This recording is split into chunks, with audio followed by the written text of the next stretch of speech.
Pagi penuh kasih karunia bagi semua bapak dan ibu bos dimanapun Anda berada. Oke bos, renungan pagi ini, sadarilah kedudukanmu di dalam Kristus. Yesus berkata, akulah pokok anggur dan kamulah ranting-rantingnya.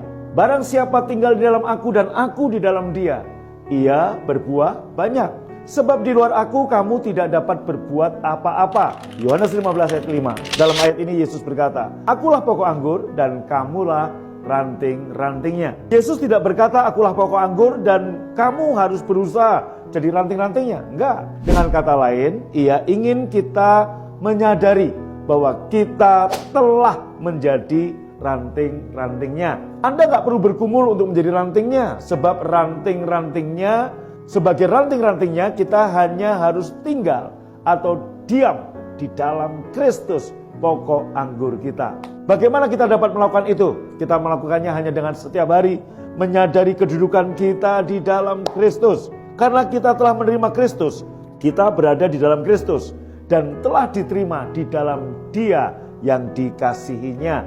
2 Korintus 5 ayat 17, Bapa menerima kita karena kita berada di dalam Dia yang dikasihinya. Dan ia berada di dalam kita.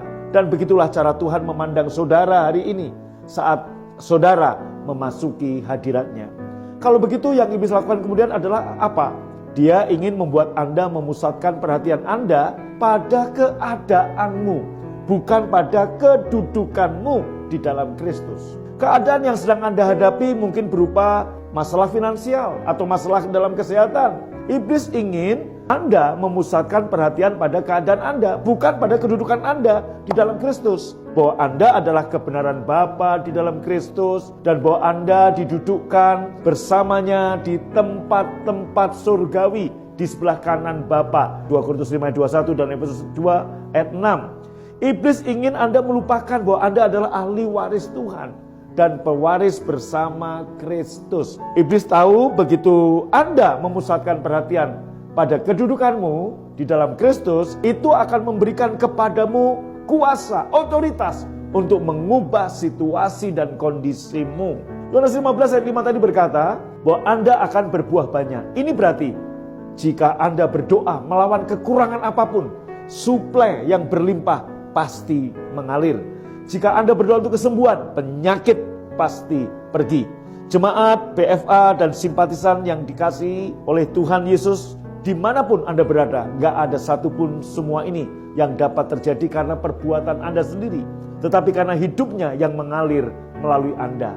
Sama seperti getah yang mengalir melalui ranting-ranting pokok anggur, menyebabkan ranting-ranting itu menghasilkan buah, hidupnya mengalir melalui Anda dan menghasilkan panen kemakmuran, panen kesembuhan, panen mujizat yang berkelimpahan. Anda hanya perlu tetap menyadari siapa Anda sebenarnya di dalam Kristus. Renungkan, sadari siapa Anda sebenarnya di dalam Kristus, dan Anda akan menghasilkan banyak buah.